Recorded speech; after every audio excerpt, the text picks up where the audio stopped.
the line with me, I have a very special guest. He is second-generation superstar. He is a former WCW and WWF superstar as well. He is Scott Putski. How are you doing?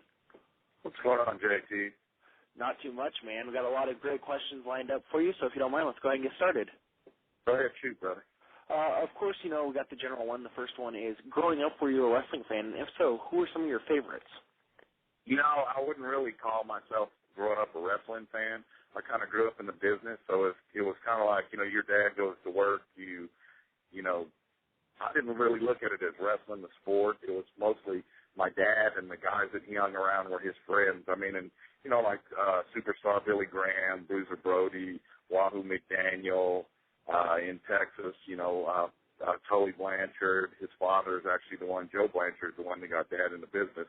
But guys like that, I grew up with guys that were, back in the day, were real athletes. I mean, back in the day, it was ex-professional college athletes were the only ones that could actually get into the business for wrestling. Yeah, exactly. Now, besides going to the wrestling events, what was your childhood like growing up the son of a wrestling legend? Well, I mean, it's like I say, it's kind of hard to say because to me it was, he's dad. Ivan Putski was my father, Joe Benarski. So I was, and it was, we'd go different places and people would ask him for his autograph and, we really didn't understand it as a young child until I got older, but it was like, what are these guys bothering Dad for? He's just like anybody else. But, he taught us how to work out, and we always went to the gym. So it was kind of like when you grew up to look like Dad. I mean, it was just kind of expected. We thought everybody looked like that. I mean, we didn't really kind of look around and go, man, there's other people that don't look like this. Mm-hmm. Now, would you say that he kind of pushed you to follow in his footsteps as a professional wrestler? Not at all, not at all. I don't really think my dad wanted me that much to be in the business. I played football. I was, in high school and college, and then went on to play some pro ball before I got hurt. But he pretty much wanted me to play football. And when my career was cut short, from I tore my Achilles heel, it was kind of just a given that I was going to do something like that. So it wasn't. He really didn't push me, and I would go as far to say he really didn't care if I wrestled or not. Okay. Now, during the time you debuted in professional wrestling, training was a lot different than it is these days. Could you describe your training to our listeners? My what? Your wrestling training? Yeah, I mean, I was trained by guys like Johnny Valentine, Scandal Akbar, Johnny Mantell. I worked out with the Von Erichs. Just, guys like that here in Texas. I was pretty much trained by people like that down here. Scott Casey, just numerous guys down here. Wahoo McDaniel, I got some stuff from him, but there wasn't really schools and stuff. And in the order of professional wrestling was more of a fraternal order. It wasn't just out there where anybody, buys a set of boots and a pair of trunks and, starts a federation and calls himself a wrestler. I mean, there were legitimate organizations, and you got in there, it was a tight-knit kind of fraternal order. Mm-hmm. Now, I got to ask you, your first break came in the Dallas-based Global Wrestling Federation. What was your experience there? I loved it. That was probably the greatest time I ever had. Grizzly Smith, Jake's dad, was then Sam Houston's dad. Jake the Snake, his dad, Grizzly Smith, was the booker and promoter down here, and just a great man, honest man, great mind. People talk about Jake, and he got his smarts and his knowledge of the business from his father. Now, what were your impressions of the Von Erichs?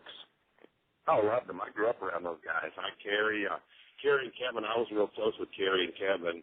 And, when I played ball here at TCU, when they were in Dallas and we were in Fort Worth, and Kerry would come down and he'd go to games, I'd get those guys tickets to the games. And, they'd always ask me to come up to the Sportatorium and watch them wrestle and hang out with them. But, and Kerry, I can't say enough good things about him. Well, loved him like a brother, and I was with him 2 weeks before his passing. So, it was a shock, but great guys. I mean, really stand up, honest guy.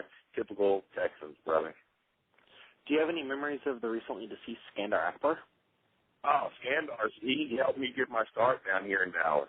He, really taught me how to be a heel when they turned me heel here. He was the one that taught me how to, talk, walk, and shuck and jive out there. I mean, Skandar was kind of like my second dad in the business when I was here with Global and we were traveling all around. What do you think Skandar Akbar would want his fans to remember him for? Being a professional, being more of a shooter than a showman, and like all the old timers, not being able to see through the business, just believe in what you see. If you were to write a book about Skandar Akbar's life, what would the title be? The General. It's a good name. That's all it'd be, The General. Now, on March 20th, 1992, you won your first major championship, winning the GWF tag straps with your partner, Kerry Sims. What are your memories of that? I really don't remember a whole lot about that. I just, I was fresh in the business, and they were teaching me, and I just remember going into non-television tapings, and they'd have the board up there with matches and times, and it was always, they would put me with Johnny Mantell, or they'd put me with Black Bart or somebody like that, and they would give me 30-minute matches. So, I mean, they taught me old school.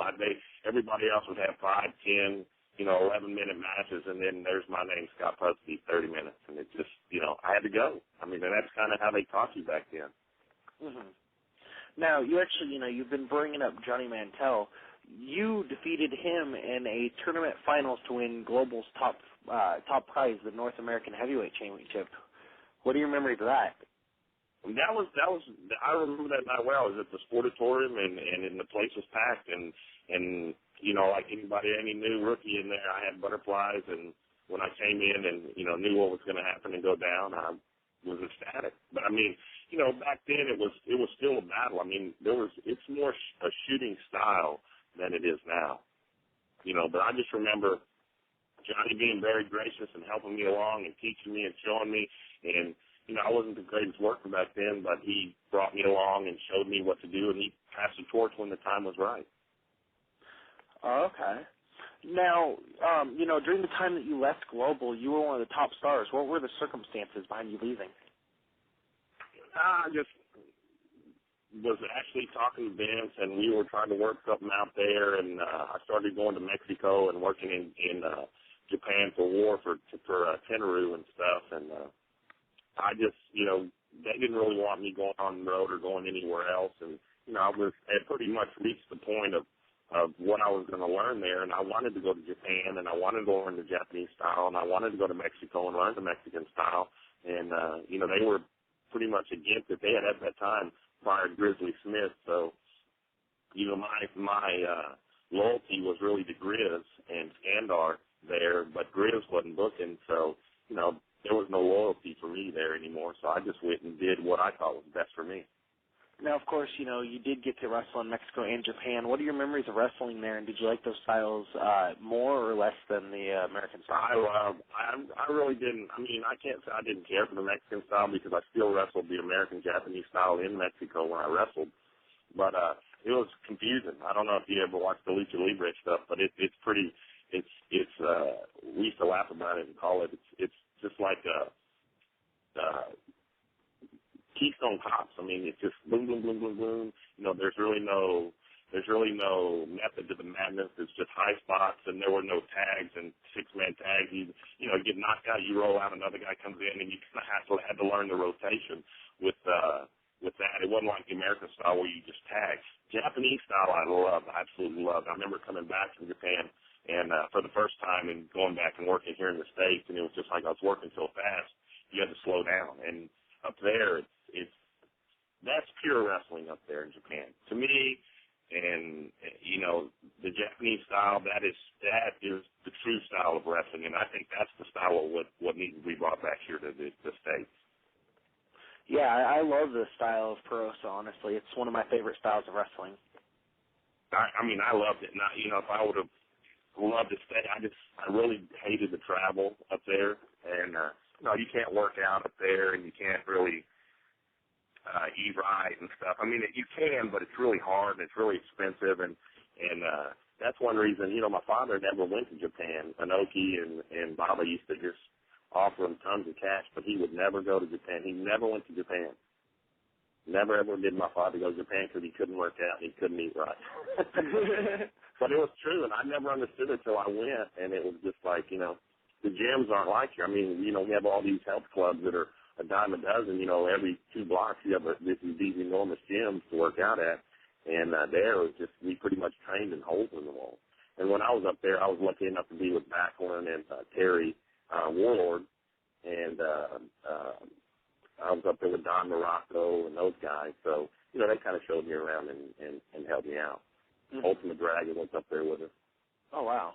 Now, how did you become Kona in 2000?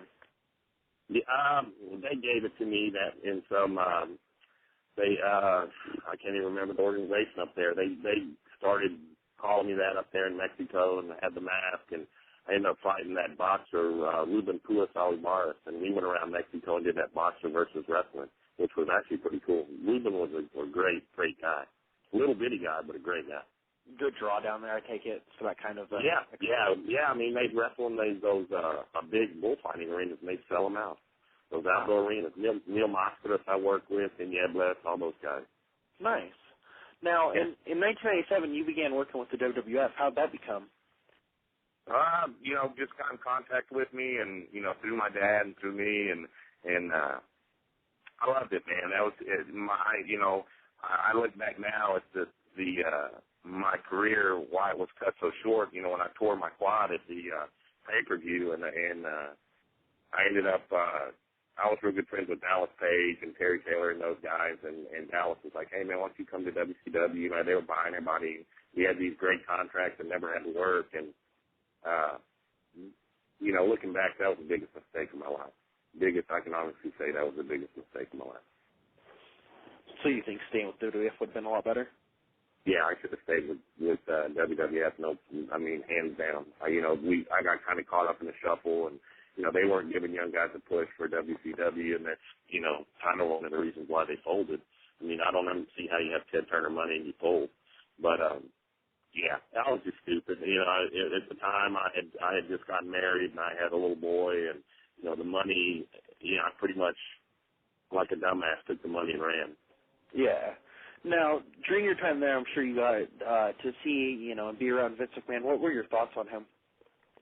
He was always very professional with me and nice. People talk bad about Vince. I really don't have anything bad to say about him. He was always very nice to me, and he treated me nice. I knew his father when I was a kid, and I knew him. Met him a couple times when I was younger, but to me, he was very gracious and always professional. I mean, never, anything that I hear a lot of the guys say. Mm-hmm. Now, of course, during your time in WWF, your primary feud was with Jerry Lawler and Brian Christopher. What are your memories of that? I enjoyed working with Brian and Lawler. You can't help but love the guy. He's a consummate professional, and we got to wrestle, him and Dad and Brian and his father, which was great here in San Antonio. And I enjoyed the feud, and I think it would have that angle would have went further had I not got hurt in that pay-per-view in Louisville, Kentucky. But the thing I never understood is I was about, back then I was probably 235, 240, and they were billing me as 215, 210. And then there were guys that were 210 that were billing as 240. So I never understood that. Yeah, it doesn't make any sense. Now, around the time you were in WCW, there was a lot of horror stories about the atmosphere backstage. Now, you said you stayed home a lot of the time, but I'm sure you got to work a couple events. What was the atmosphere like while you were there? Well, I mean, for us young guys, it was brutal. I mean, you pretty much knew going in you were gonna end up having to do a job to one of the older guys that were, And the thing I never understood is I know this business, and I've been in and seen this business from as a child, and I know. I can sit here and tell you on paper how things are supposed to go, and these guys that should have been passing the torch to the younger guys who had that opportunity and had another vet pass the torch to them pretty much refused to do it. I mean, they wanted the spotlight, and they took it, and I think WCW paid for it. Mm-hmm. Now, what are your thoughts on Eric Bischoff? I really didn't have much dealings with Eric. I pretty much all my dealings there were with Terry Taylor or Kevin Sullivan or one of the other bookers there, Paul Orndorff, who who all three of those guys in my book are golden.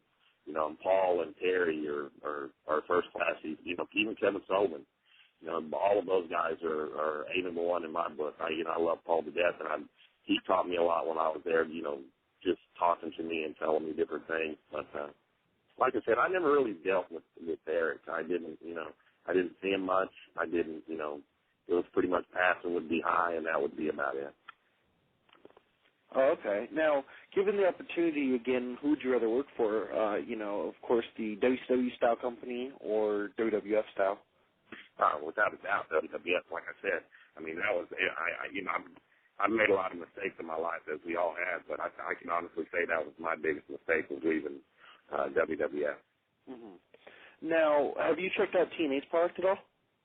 I see a little bit. I watch it every now and then. I just, you know, not that I don't, you know, want to watch the program. It's just I don't have time, and I'll flip it on and flip it off. But, you know, I mean, it's a good alternative, I think. I mean, you know, it's not the best, and I think that they need to kind of tweak it and get some people in there.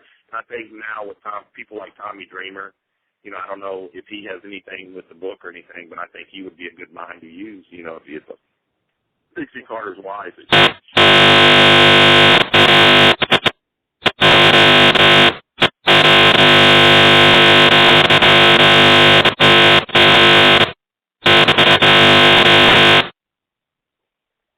Not sure exactly what that was. We're going to go to a commercial break and try and figure that out. Bud Light presents Real American Heroes. Real American Heroes. Today, we salute you, Mr. Pro Wrestling Wardrobe Designer. Mr. Pro Wrestling Wardrobe Designer. While lesser designers would shy away from putting 300-pound men in spandex, you embrace it. Yes, you do. Pushing fashion to its limits, literally, you pair tights with a cape, a leotard with a mask, leather boots with a...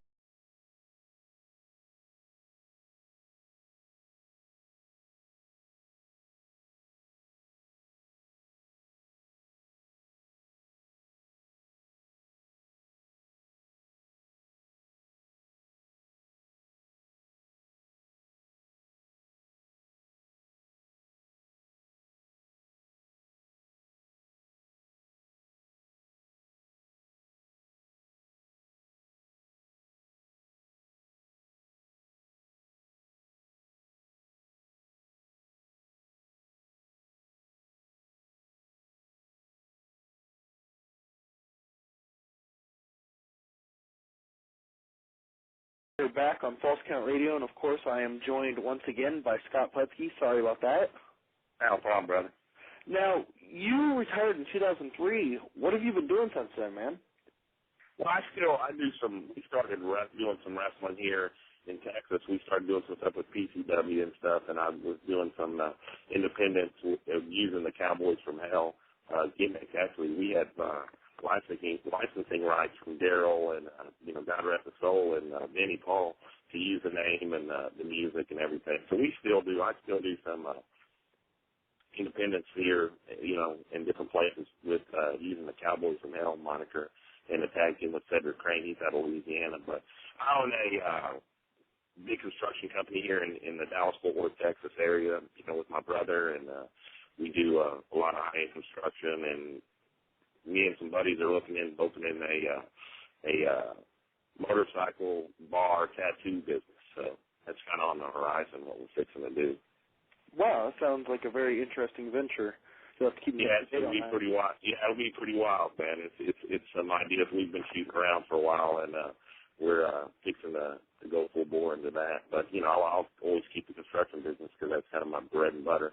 But I love wrestling. You know, I love the sport, and I'll continue to do it, you know, under this moniker, and, you know, using the Cowboys from Hell, and it's fun. It's you know, when we started doing it a couple of years ago, we just, you know, we'll be here and there, and we were going to originally start to do something really big, and then Daryl got killed on stage, you know, for Pantera. Well, they were actually doing the Damage Plan thing, and it kind of just took all the steam out. But we started it up again, and we've done some stuff in Louisiana and here in Texas and some in Oklahoma. But maybe it'll get up there and you'll see something big from it. You can go on YouTube and see some of the matches just look under Cowboys from Hell, Scott Putski, or you can go to my Facebook site. There's some matches and stuff. We did some pictures and little things like that. Okay, we'll definitely have to put some of those up on the site. Do you have a rib or road story you can share with our listeners? A rib or road story? Let me think of one that I could actually tell people that I wouldn't get in trouble for. Let me think here. Man, there's a lot of them, but I mean, I'm trying to think of something that's kind of pseudo clean. Typical ones, guys H-bombing or doing something I don't really care to tell about. Shoot, man. There's just been, I know, I used to ride with, when we did that AWF. Did you remember that old AWF they did, that American Wrestling Federation? Yeah, I remember that. Florida with, the guy that actually had a great thing going, and that thing, I mean, he could have taken off, but he wanted to be Vince McMahon overnight. Instead of just working a territory, he tried to go national. Actually, that guy was the first guy to do television and digital audio. Did you know that? No, I did not. Yeah, he was the first one. And we had guys like Fuji, Mr. Fuji there. We had just tons of people. Tito was one of the bookers. Greg Valentine was there. Like Terry, Warlord was there. There was, just an ungodly amount of talent there. And he just, overnight wanted to go. Honky was there whenever. It was during the time when a lot of these guys were just coming off their WWF runs, and he had a good thing going, but he just kind of spent his wad too fast. The boys will do that to you. You get a couple guys that are, they don't look at the long haul of the thing. They don't look at the show. It's just that immediate payday. They thought that, pretty much drained the bank overnight, and that's kind of what happened to him. But that was really a good deal. I remember they used to make me ride with Sarge all the time, Sergeant Slaughter, and I kind of got snookered into doing that, and Sarge would tell me stories of him and Dad, and, it's pretty much, he was one of the bookers at the time, so it's like, we'd end up in a town, and he'd say, Putski, you're riding with me, and I was like, okay, what are you going to say, no? So I'd go with Sarge, and Sarge would tell me stories, and I guarantee you, over the course of the time, we were on the road, I heard the same story 10 or 12 times, but I couldn't tell him, hey, Sarge, you already told me that story. It's just, you kind of got to sit there and act like, oh, yeah, wow, cool, yeah, oh, yeah, wow, I think I remember my dad saying something about that.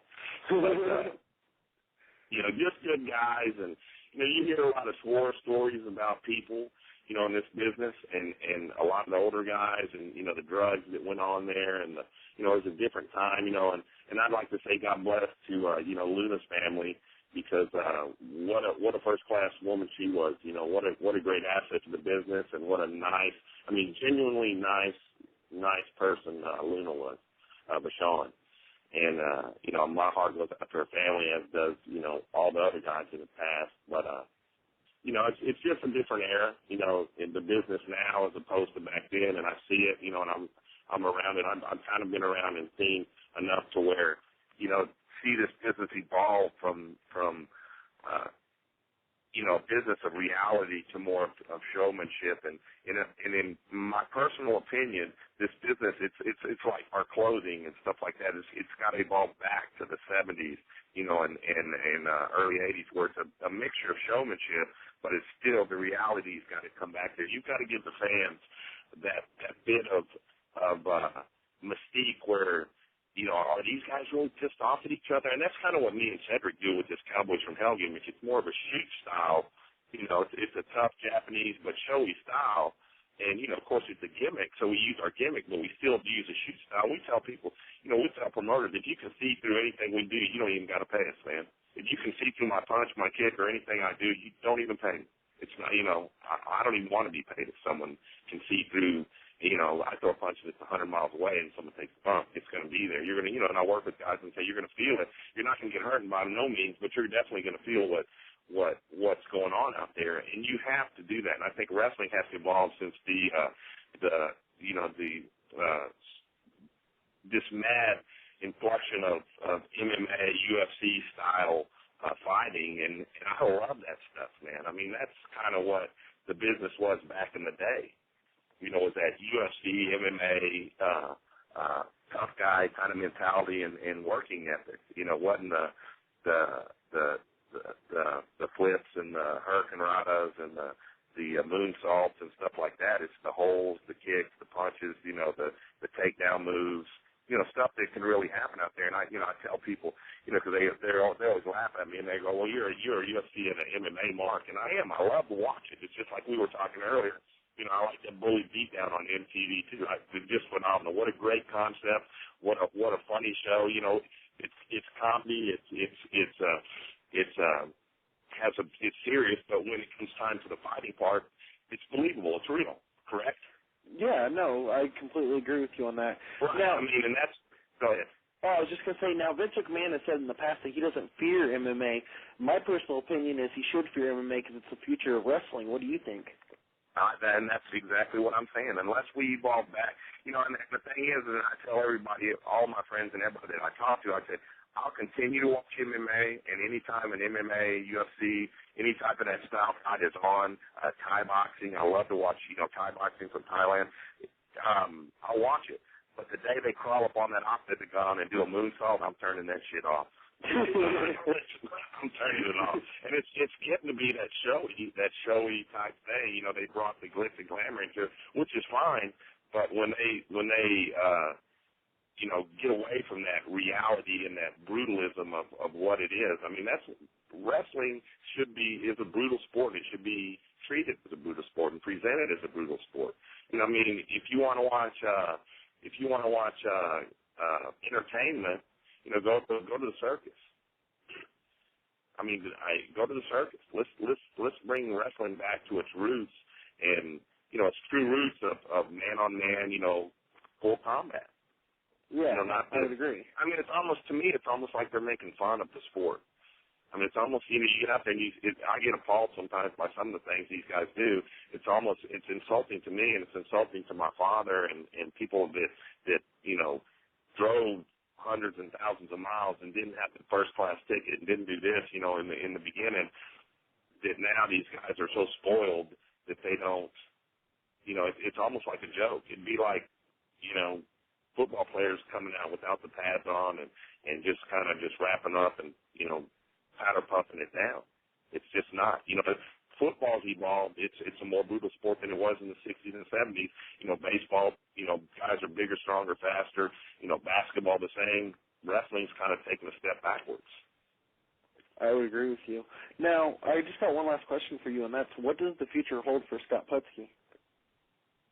You never know, man. Like I said, you know, we're doing this little Cowboys from Hell gimmick, and it may show up. You know, someone decides they like it and get a push. You might do it. If not, I'm content with you know, being here in Texas and running my business and you know, loving my family and my, you know, my friends, and just kind of being myself. You know, riding my motorcycles and working out. I'll always stay in shape. You know, I no matter what, I'm going to always work out. I'll work out. Just like Dad, he's 70 years old, 70-something, and he's works out 5 days a week. That's the same thing with me. I'll be working on my motorcycles, riding my motorcycles, and working out. Nice. I wish you the best of luck in that. Thanks, brother. Well, thank you very much for joining us tonight here on the False Count Radio. All right, buddy. Thanks. Enjoyed it, man. Everybody out there, man, just be real, man. Be yourself, and don't let anybody tell you can't do something because you can. All right. Thank you very much. God bless you, man. All right.